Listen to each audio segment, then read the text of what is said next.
Hello students, welcome to our next class and this is lecture number 2 of this chapter sets theory। तो पिछले lecture में हमने set की definition बताई थी और हम आपको क्लियर किया था कि what is the difference between collection and set. उसके बाद हमने रिप्रेजेंटेशन ऑफ सेट पढ़ा था। आई होप आप सभी ने उस लेक्चर को अच्छे से देखा है, समझा है। तो let us begin with next topic, different types of sets. तो बच्चों सबसे पहली टाइप है आपके पास empty set. Its another name is void set, sometimes we also call as null set। तो empty set, void set और null set one is the same thing। तो जैसा कि इसका नाम है, जिस सेट में कोई भी एलिमेंट ना हो वो सेट एम्प्टी हो, उस सेट को बोलते हैं empty set. It is denoted by, these type of sets are denoted by the symbol phi, बच्चे इसे बोलते हैं phi, और सिंपली कर्ली ब्रैकेट्स। तो कर्ली ब्रैकेट्स के अंदर कोई भी एलिमेंट नहीं रखना, इवन phi भी नहीं रखना। तो अगर phi से डिनोट करना है एम्प्टी सेट को तो आपको phi लिखना है और उसमें कर्ली ब्रैकेट्स नहीं आएगी। अगर सिंपली कर्ली ब्रैकेट लिखनी है तो उसके अंदर phi नहीं आएगा। तो this is the example of empty set. तो बच्चों फॉर एग्जांपल जैसे मैं बोलता हूं कि एक सेट है जिसके पास एलिमेंट्स है x, such that x is the number of persons living on sun. तो बच्चों इस सेट के पास एलिमेंट्स है x, सच दैट वो x कौन है? It is a number of person living on the sun. तो सन पे जितने भी आदमी रहते हैं इस सेट में आ रहे हैं। तो जैसा कि हम जानते हैं सन पे कोई नहीं रह रहा, तो इसका मतलब ये सेट खाली है, तो एम्प्टी सेट। तो इसको हम ऐसे भी लिख सकते हैं और ऐसे भी डिनोट कर सकते हैं। अगर हम x की टर्म्स में लिखते हैं तो वो आपकी कौन सी फॉर्म होती है? Set builder form. फाइन। अगर आप ऐसे लिख रहे हो तो वो आपकी है रोस्टर फॉर्म। ये ऑलरेडी हम पिछले लेक्चर में डिस्कस कर चुके हैं। तो बच्चों नेक्स्ट टाइप है, राइट डाउन, सिंगलटन सेट। तो next type is singleton set. तो जैसा कि इसका नाम है सिंगलटन सेट, तो जिस सेट में सिर्फ एक ही एलिमेंट होगा, सिंगल एलिमेंट होगा। फॉर एग्जांपल कोई, जैसे मैं बोलता हूं set having only one element, it is called singleton set. तो जिस सेट में एक ही सिंगल एलिमेंट है उस सेट का नाम है सिंगलटन सेट। मान लो कि आपके पास सेट है A, उसके पास एक एलिमेंट है जिसका नाम है 5। तो ये सिंगलटन सेट है क्योंकि इसके अंदर एक एलिमेंट है, उसका नाम है 5, एक ही एलिमेंट है। तो पिछले लेक्चर में बताया था कि 5 is a member of a set. इसको कैसे लिखते हैं? 5 बिलोंग्स टू A। फाइन। मान लो कि एक और सेट है, लाइक इसके पास एलिमेंट है 0। तो क्या ये सिंगलटन सेट है? बिल्कुल है, क्योंकि इसका जो एलिमेंट है इसके सेट के पास 0, वो किसको बिलोंग कर रहा है? B को। अगर सेट के में मेंबर सिर्फ एक ही हो, एक ही एलिमेंट प्रेजेंट हो, तो वो आपका सिंगलटन सेट हो सकता है। अच्छा, तो क्या ये सिंगलटन सेट है? Yes, it is a singleton set. Empty set को डिनोट करते हैं ऐसे या ऐसे, लेकिन ये 5 अगर इसके अंदर चल जाता है तो वो उसका सिंगलटन सेट बन जाता है। तो ये C set is a singleton set. Why? Because C के पास एक एलिमेंट है, एक मेंबर है जिसका नाम है 5। तो आई होप क्लियर है। तो ये भी सिंगलटन सेट है। These are all examples of singleton set. Like जैसे सपोज करो एक और एग्जांपल लेते हैं, D, कोई सेट है X, such that X is a principal of, मान लो principal of your school. X such that X is a principal of your school. तो प्रिंसिपल कितने होते हैं स्कूल में? एक ही होता है। तो this is another example of a singleton set. Okay. तो बच्चों नेक्स्ट है आपके पास equal sets and equivalent sets. तो नेक्स्ट टॉपिक है equal sets and equivalent sets. तो लिखिए two sets A and B are said to be equal sets if and only if number one, their number of elements are same. Second, elements are also same. तो two sets A and B are said to be equal sets if and only if two conditions are satisfied. तो दो sets A और B equal तभी होंगे अगर दो condition satisfy करेगी। पहली condition, number of elements in both the sets are same. तो मतलब दोनों सेट्स के पास नंबर ऑफ एलिमेंट्स सेम होंगे और सेकंड, उनके एलिमेंट्स भी सेम होंगे। फॉर एग्जांपल, जैसे बच्चों मान लो मैंने एक सेट लिया A, ठीक है, लाइक उसमें लिखा मैंने मान लो x such that x is a letter of the word alloy। बड़े आराम से समझेंगे, x is the letter of the word alloy। तो a equal to x such that x is a letter of the word alloy and B एक और set है, like उसमें मैं लिखा A L O and Y। तो हम check करेंगे कि क्या ये दोनों सेट्स इक्वल सेट्स हैं। तो दो सेट्स इक्वल तब होते हैं अगर ये दो कंडीशन सेटिस्फाई करती है। तो सबसे पहले देखिए, हमारे पास जो A है वो हमें सेट बिल्डर फॉर्म में दिया हुआ है और B हमें रोस्टर फॉर्म में दिया है। तो क्यों ना हम A को भी रोस्टर फॉर्म में कन्वर्ट कर लें। Okay, so A equal to x, A के पास एलिमेंट्स हैं x। वो कौन से एलिमेंट्स हैं? Such that x is a letter of the word alloy।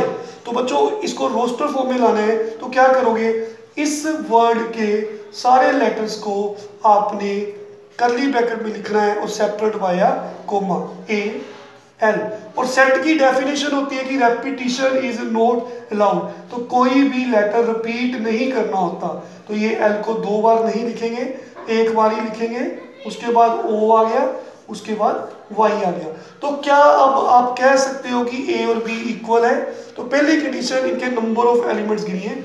इसके पास है 1 2 3 4 एलिमेंट्स, इसके पास 1 2 3 4। फाइन। तो बच्चे ध्यान रखना, किसी भी ऑर्डर में लिखे हो, ऑर्डर मैटर नहीं करता। चाहे L इधर हो चाहे A इधर हो, वो मैटर नहीं करता। सो इनके नंबर ऑफ एलिमेंट दोनों के सेम है। तो क्या इनके एलिमेंट्स भी सेम है? A इसके पास भी है, इसके पास भी है, तो इनके एलिमेंट्स भी सेम है। तो हमारे पास हम कह सकते हैं कि A इक्वल टू B। तो दो सेट्स इक्वल आ गए क्योंकि इसने दोनों कंडीशंस को सेटिस्फाई कर दिया। तो बच्चे नेक्स्ट है हमारे पास इक्विवेलेंट सेट। तो आगे लिखिए, अभी हमने इक्वल सेट के बारे में बात की, आई होप क्लियर है। तो नेक्स्ट है इक्विवेलेंट सेट। तो लिखिए two sets A and B, two sets A and B are said to be equivalent sets.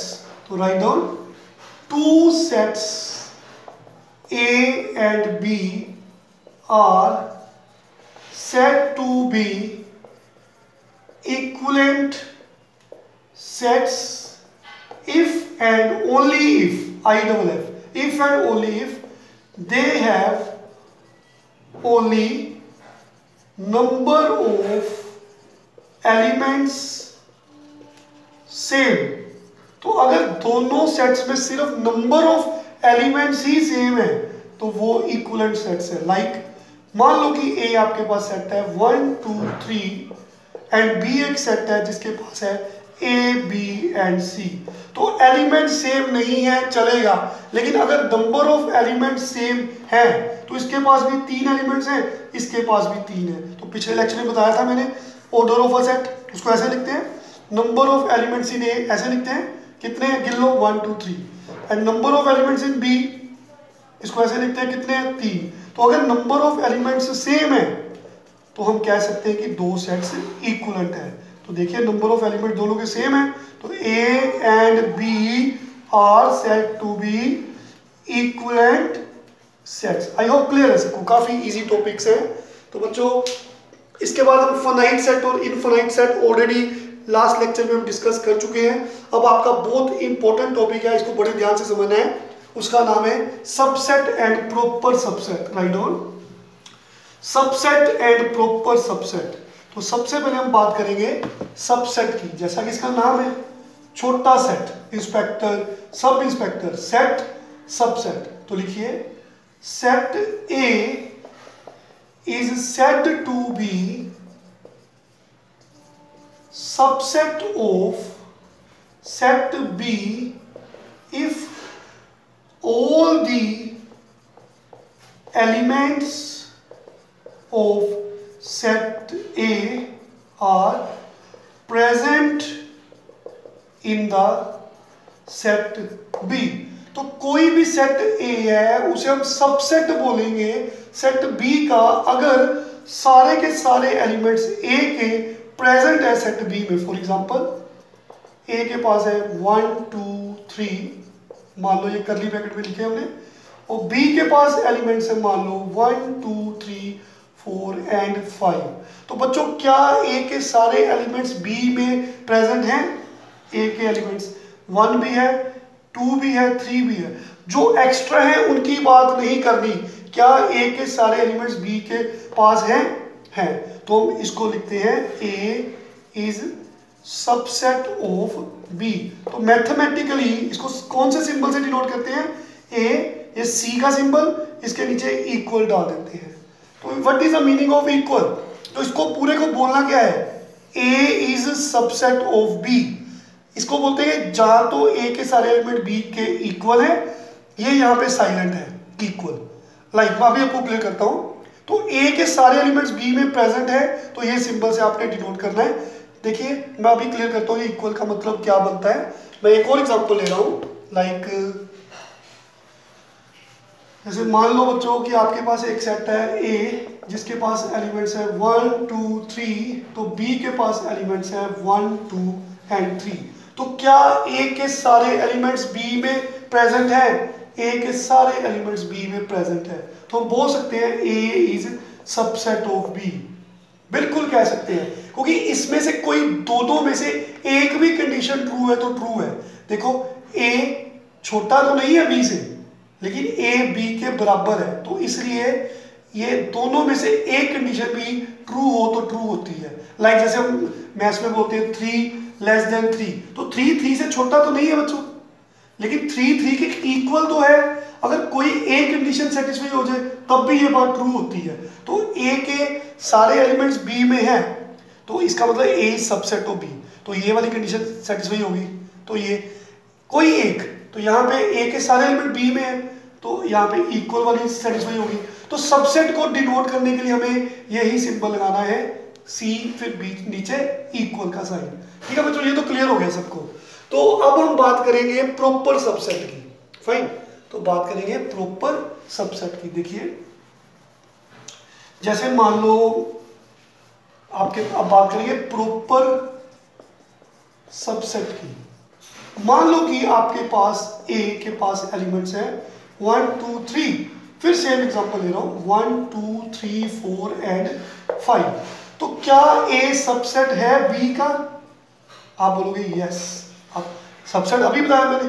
क्या ए बी के बराबर है? बिल्कुल नहीं, नो।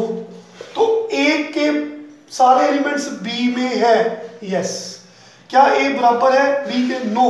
तो हम कह सकते हैं कि ए पूरी तरह से बी से छोटा है, तो उसके लिए हम सिंबल ये वाला डालते हैं, इक्वल वाला खत्म हो गया। पिछले केस में हम अगर ऐसे डाल दें वो भी ठीक है, लेकिन प्रॉपर के लिए अगर हम ये डालेंगे तो बिल्कुल प्रॉपर की बात हो जाएगी, तो हमें इक्वल का साइन नहीं डालना। आई होप क्लियर है सबको। तो ए के एलिमेंट पूरी तरह से बी के एलिमेंट से छोटे हैं, ए के एलिमेंट सारे के सारे बी में आ रहे हैं। ठीक है, या तो ऐसे कह सकते हैं कि बी के पास कम से कम एक ऐसा एलिमेंट है या एक से ज्यादा जो ए के पास नहीं है, मतलब बी के पास कम से कम एक या एक से ज्यादा एलिमेंट्स ज्यादा है।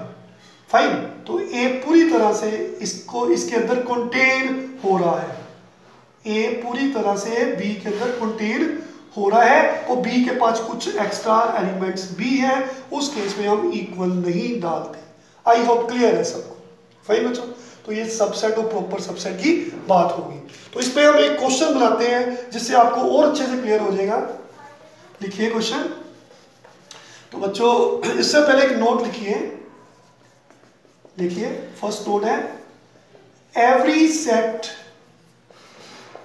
Is subset of itself. Every set is subset of itself. Okay, for example suppose करो आपके पास ए सेट है जिसके पास एलिमेंट्स है 1 2 3, ए के पास एलिमेंट्स है सेट में 1 2 3, तो ए को एक बार फिर लिख लिया मैंने, तो क्या ए के सारे एलिमेंट्स ए में आ रहे हैं? आ रहे हैं, तो हम कह सकते हैं ए इज सबसेट ऑफ ए।